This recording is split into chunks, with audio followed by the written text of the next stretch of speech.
Kraven the Hunter already ముందే చెప్పినట్టు review ఇవ్వాలనే కాదు, వీడియో గేమ్స్లో కానీ, కామిక్స్లో కానీ, యానిమేషన్లో కానీ చాలా వరకు Kraven the hunter one of the bad ass and మంచి ఇంప్రెషన్ ఉండేలాంటి క్యారెక్టర్ పర్సనల్లీ నాకు. అండ్ ఆరన్ టైలర్ జాన్సన్ మంచి టాలెంటెడ్ అండ్ ఈ యంగ్ క్రేవన్కి పర్ఫెక్ట్ కాస్టింగ్ అనిపించింది. సో ఈ క్యారెక్టర్ మీద ఒక ఇంప్రెషన్ ఉన్న వాళ్ళకైతే మాత్రం కొన్ని సీన్స్ నిజంగా ఇంప్రెస్ చేసే విధంగా ట్రై చేశారని చెప్పొచ్చు. నిజానికి మేడం వెబ్ కానీ, మోర్బియస్ క్యారెక్టర్స్ మీద కామిక్స్ నుండి వాటి మీద పర్సనల్లీ ఏం ఇంప్రెషన్ లేదు, కానీ ఆ సినిమాలు అయితే మాత్రం చూడడానికి కూడా చాలా కష్టమైన ఫీల్లోని. లైక్ టెక్నికల్ ఆస్పెక్ట్స్ని తీసుకోండి, మేకప్ని తీసుకోండి, సినిమాటోగ్రఫీని తీసుకోండి, ఈవెన్ సౌండ్ మిక్సింగ్ని తీసుకోండి, విఎఫ్ఎక్స్ని తీసుకోండి, ఏ కేటగిరీ ఏ క్రాఫ్ట్ని పట్టుకున్నా మొత్తం పెంట. కనీసం డిస్ప్లేన్ కూడా ఉండదు ఫిల్మ్ మేకింగ్లో. లేజీ అవుట్పుట్ తోటి, అనాయింగ్ క్రిన్ సీన్స్ తోటి మోర్బియస్ ఇబ్బంది పెడితే అసలు మేడం వెబ్ సిరీస్లో ఒక ఎపిసోడ్ లాగా చూడకపోయినా పర్లేదు అనే ఫీలింగ్ క్రియేట్ చేసింది. కానీ ఈ క్రేవన్ ది హంటర్ వాటికన్నా బెటర్ అని కొన్ని పోర్షన్స్లో అనిపించింది.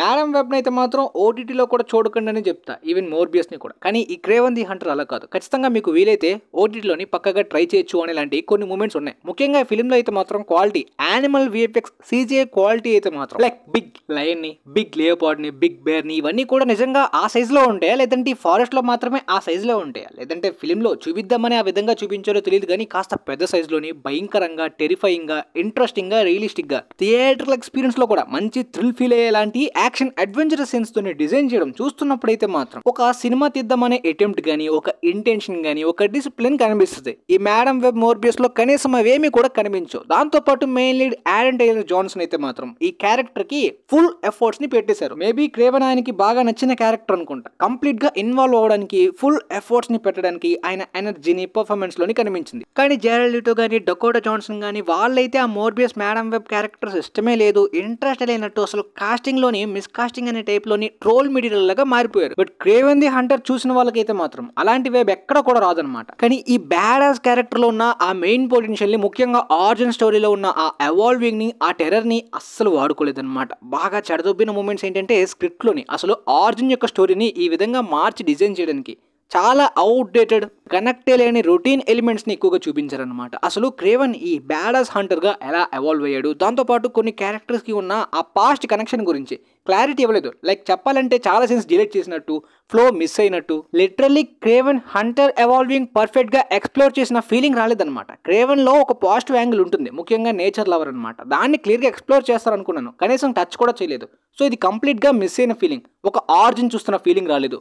అండ్ క్రేవన్లో ఉన్న ఆ బ్యాడాస్ యాంగిల్, ముఖ్యంగా తన ఫాదర్తో ఉన్న రిలేషన్ కానీ, తన బ్రదర్తో ఉన్న కనెక్షన్ కానీ, ఈ ఎలిమెంట్స్ని చాలా బాగా రాసుకోవచ్చు.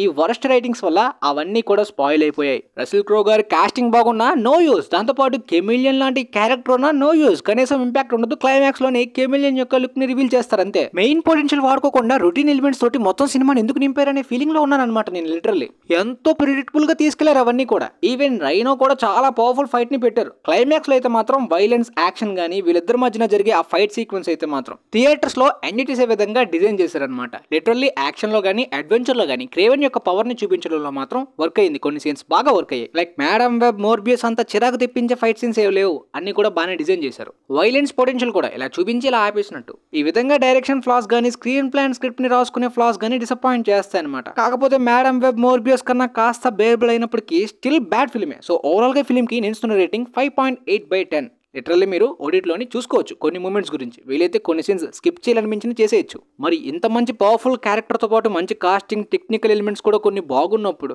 ప్రాపర్ ఆరిజిన్ స్టోరీ స్క్రిప్ట్నే డిజైన్ చేయలేని, ఎక్స్పీరియన్స్ లేని డైరెక్టర్తో ఎందుకు ఇలా చెడగొట్టుకున్నారో మరి సోనీకే తెలియాలి. సో ఓవరాల్గా నా రివ్యూ అయితే మీకు క్లియర్గా అర్థమైంది అనుకుంటా. వీలైతే ఈ వీడియోని మీ ఫ్రెండ్స్లో ఉన్న వాళ్ళకి కూడా షేర్ చేయండి, మేబీ వాళ్ళకి కూడా యూజ్ అవ్వచ్చు అని అనుకుంటున్నాను. And thanks for watching guys.